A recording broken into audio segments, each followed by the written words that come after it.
Hi, I'm Stuart. Welcome to my channel. Thanks for viewing my video. In this video I'm going to give my reading wrap up for the week of October 6th through October 12th. I didn't complete any books, so I don't have any reviews in this video. I'm going to talk briefly about the 5 books that I read part of this week. I did get a couple of book boxes, but I'm not going to talk about those in this video. I'll open them in some later video. I'm going to talk about the Wobble I'm working on. I'm going to talk about a couple of recent medical appointments and probably some other things going on in my life. The first book I read part of this week is Natural Beauty by Ling Huang. This is a horror novel. It's based upon the beauty industry. The heroine in the book is never named, at least where I am. I'm about 60% through the book, 55-60%. But she goes to work at a beauty company, which, as the book goes on, seems more and more cultish. Strange things are happening. I'm quite enjoying it. I borrowed this book from Libby, and I do have to return it tomorrow, so I might not be able to complete it. I might have to return it and put another hold in on it. There's only a few people waiting for it though, so it shouldn't take too long before I get it back if I have to do that. The second book is A Good Girl's Guide to Murder by Holly Jackson. This is a YA mystery novel. The lead character for her senior class project is investigating a disappearance from 5 years ago where the person who disappeared is presumed dead. I'm quite enjoying it. This is another book I borrowed from Libby, and this one I very much doubt I'm going to be able to complete, so I think I'm going to have to return this one. And that's kind of not going to be great because there is a bunch of people waiting for it. But I just have too much left to read, so I don't think I'm going to be able. I have to return it sometime Monday. I don't think I'd be able to finish it before then. The third book is Oryx and Crake by Margaret Atwood. This is another book I borrowed from Libby. I'm reading this as part of the I'm with the Band book club, moderated by MJ. This is a quite dark, depressing book. It's a told from before and after an event happened that's caused basically kind of the end of society, I guess. And so it's a post-apocalyptic novel. Despite its darkness, I'm finding it quite interesting. It's hard to read in spots, really hard to read. And I'll talk about the reasons why when I finish it and review it. This is another book I borrowed from Libby, but I have time left on this book and I am going to complete it before it has to go back. I was fortunate to just get it when I did, so I wouldn't have to buy the book. I was able to get it right at the beginning of the month so I could start reading it pretty soon thereafter. The fourth book I read part of this week is The Very Secret Society of Irregular Witches by Sangu Mandanna. This is a book that I'm reading for two things. It's serving double duty. This book is the October read for Tia Chu's book club, moderated by Tia Chu. I'm adhering to a schedule she established. So she basically broke up the book into quarters, and after I complete the next chapter, I'll be up to date for the second week, and that ends tomorrow. I'm also reading this as part of the Spooky Scary Skeleton 2024 Halloween Readathon by Nicole at NicolesBookishNook. This is the book that I'm reading for a book that has witches in it. I believe the requirement was witches as a witch is a main character. This book actually has a witch as the main character and other witches in it too. I'm quite enjoying it. It's a good counterpart to Oryx and Crake. This one's kind of light. Not without some serious points, but it's kind of light. But Oryx and Crake, as I said, is very dark. The final book that I read part of this week is Carmilla by Sheridan and Fanu, edited by Carmen Maria Machado. And I talked about this before, why Carmen Maria Machado was a good choice to edit this book. So I won't repeat that here. I'm just a little ways in. Once I'm done, I'll talk more, I think, why she's a good choice and the issues some people have with this book, which she talks about and has some good commentary on. It's a short book. I've had it for a while, so it's good to finally get around to reading it. And this is another book I'm reading as part of the Spooky Scary Skeleton 2024 Halloween Readathon by Nicole at NicolesBookishNook. This fulfills the requirement to read a book that I think is over 30 years old.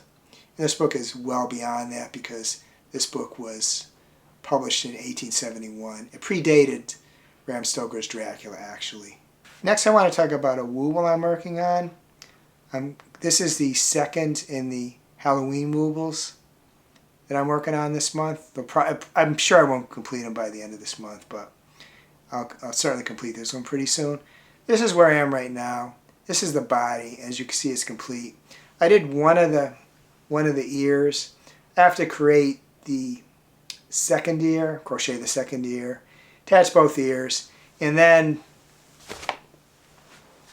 I have to do the wings, as you can see on here. Do the mouth and fangs.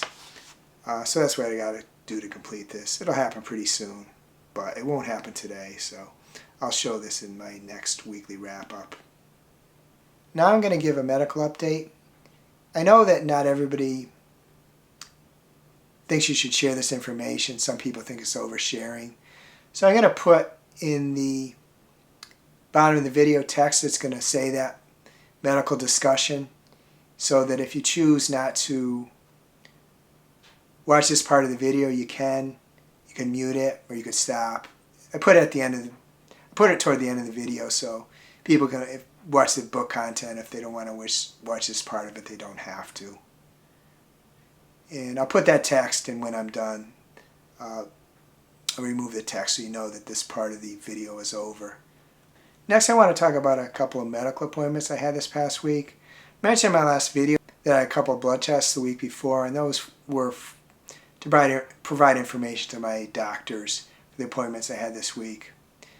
I mentioned in a previous video that I see a cardiologist now because my primary doctor had me get a calcium scoring test and indicated that I had severe coronary artery disease, so I had to see a cardiologist, and he put me on the Mediterranean eating plan, and eventually he had me take 3 cholesterol medications, 2 in pill form and 1 injectable I have to inject every 2 weeks. And at my most recent appointment, he let me know that the A1C, which was the big issue, the A1C had been over 150 before. It had been 150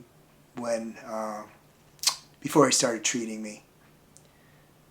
So the A1C was down to 19, which was really good. I was really happy about that.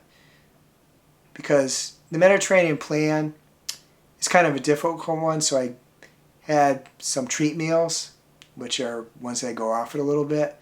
And 19 showed me that with the medication he gave me and the plan I was doing, I could continue doing that, which I was happy about that because it means I can continue going the way I am. He actually took away one of the medication because he wanted the A1C below 40, but it got down to 19, so I'm actually having one less medication now for it. So I say that, I give that background because that's relevant to the first appointment I had last week, which was with my primary physician. Actually an internal medicine specialist. I think calling him a primary physician is an old-fashioned term, but I like it better than internal medicine specialist. He's the main one who manages my care. And the appointment went really well. He was really happy with my progress. I had lost a lot of weight. He checked lungs, hearts, stomach, back, etc. And everything looked good. The only area of little concern was that my A1C was 6, and that indicates pre-diabetic. It was 6.3 the time before, but it was 6 this time. He didn't ask me to make any changes. Slightly disturbed by that because I don't know what more I can change in my eating, but he didn't want me to make any changes this time, so I'm not going to think about that one.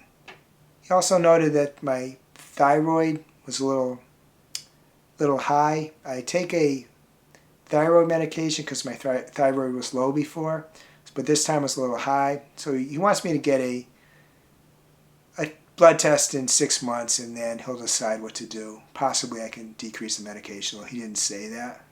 I was really happy with my appointment with my primary doctor. The second appointment I had this week was with my urologist.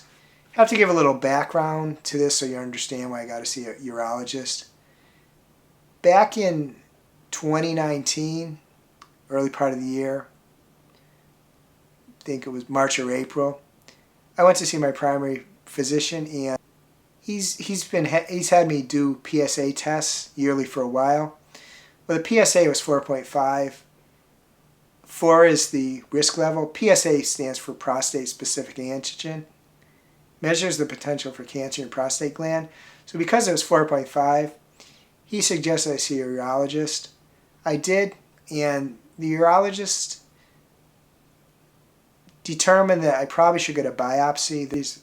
He said that there was a 30 to 50% chance I had prostate cancer. So, made an appointment, went back, they did the biopsy. And unfortunately, they discovered that I did have prostate cancer. There was 2 possibilities then: removal of the prostate surgically, or watchful waiting, which means you check periodically, but there's a chance that the cancer escapes the prostate then, and if it does, there's no cure to it. After the biopsy showed that I did have prostate cancer, had another appointment with my urologist. He didn't think there was any possibility the cancer had escaped the prostate. He didn't even think it was necessary to test it. If it does escape the prostate, then there's not really a treatment for it. There is stuff you can do to ameliorate it, but you can't cure it. He suggested a surgeon who would remove the prostate, and they set up an appointment with a surgeon. My sister accompanied me to that meeting, and he discussed the potential drawbacks to it. There is some drawbacks. There is especially that you can have less control, urination control, and there's other drawbacks too, but that's the main one, to me anyway. So they set up the surgery for the end of June. It's specifically called a robotic prostatectomy, which means a robotically assisted prostate removal. Had the operation done, was under anesthesia for about 3 hours, then there was maybe an hour recovery, and then a overnight stay in the hospital before I went home. There was, if I had still been working, I was retired by then, but there was a 2-week recuperation plan. They offered to give me a letter if I was still working to give to my employer that it's required to be two weeks. Went back in about a month. After the prostate's removed, there shouldn't be any noticeable PSA anymore. It shouldn't be measurable. And it wasn't. And then had another appointment in 6 months. Part of it was a PSA, part of it was a physical exam. Still no indication there's any recurrence of prostate cancer. After a period of time, I was still getting the test every 6 months, but the appointment was just a telemedicine appointment. My doctor just called me. It wasn't necessary to do a physical examination. Then when things continued to look good, there was still no measurable PSA level. He went to a year, and still no measurable amount in the PSA. He had told me that because prostate cancer is a slow grower, you're not really considered in remission for 10 years. And he has had a few clients that have had recurrence even after 10 years. But because all the tests were no measurable amount, because there was no measurable amount in the PSA level, I was feeling pretty good about things. Then I got the most recent test that I talked about, blood test last week. And I looked online and saw that there was actually, although low, there was actually a measurable amount. Prior to that, it's been less than or equal to 0.15. This was 0.04. When I saw that there was a measurable level for the PSA, even though quite low, 0.04, I did get concerned. When my doctor sets up a telemedicine appointment, I need to be ready at 11:15, but frequently it's later than that he calls. This time he actually called at 11:12, which should have been kind of a little tip off, but what he said is that 0.04 doesn't necessarily, it's not necessarily a problem level. A problem would be 0.1, but the fact that there was nothing measurable before and now there is a cause for further investigation. So what he wants me to do is in 6 months, he wants me to get another PSA test in 6 months, and they'll set up another telemedicine appointment to discuss it. If it's back to not detectable again, it'll be fine. But if it's still measurable, he'll discuss what further things might be done for it. So it was kind of like, it wasn't a total loss because I don't have to go in there soon, but it's not a total win either because the fact that it's measurable means that there could be an issue. And despite the fact that he said to me that you're not considered in remission for 10 years, I was kind of getting pretty confident that I was done with this, and now I'm not so sure. Probably won't think all that much about it in the next 6 months, but as the time approaches, I'm sure that I'm going to be nervous again, and certainly going to look at the test results with a lot of trepidation. Possibly I'll wait to talk to him before I even look at him, but I'll probably look at him first. But I'm trying to think that I do have good people. All my doctors are good, and whatever happens, we'll just discuss what the best next step is. There was a time, though, not too long ago, when doctor's appointments were kind of a formality for me. But the past 5 years or so, that's changed. I get nervous about them now, and I know that's not unusual. There's people a lot younger than me that are in that situation, but it's kind of new for me. I approach it with a certain amount of trepidation. That's the end of the medical update, and we'll get back to your regularly scheduled program. The only music I listened to, besides driving around the car, was Halloweenie I through 6 by Ashnikko. That's a series of songs that Ashnikko did. She used to do them every year, but she missed, I think, 1 or 2, but now she has 6 of them. Pretty good songs. They are kind of gory, so I don't necessarily recommend them for everybody. But if you don't mind some gory Halloween songs, maybe give those songs a listen. Other than that, I watched some more WNBA games. My favorite team, the Connecticut Sun, lost the 5th game of their series to Minnesota, so they lost the series 3-2, so they're out. And the final is New York Liberty and the Minnesota Lynx, and the Lynx won the first game, and very impressive comeback, kind of improbable comeback. I'd be interested in hearing how your week went, both reading and other things in your life. If you're interested in letting me know, please reply in the comments. If you enjoyed this video, please give it a like, please subscribe, please hit the bell to get notified when I upload future videos. I hope you have a wonderful reading week, and I hope you have a wonderful week in general.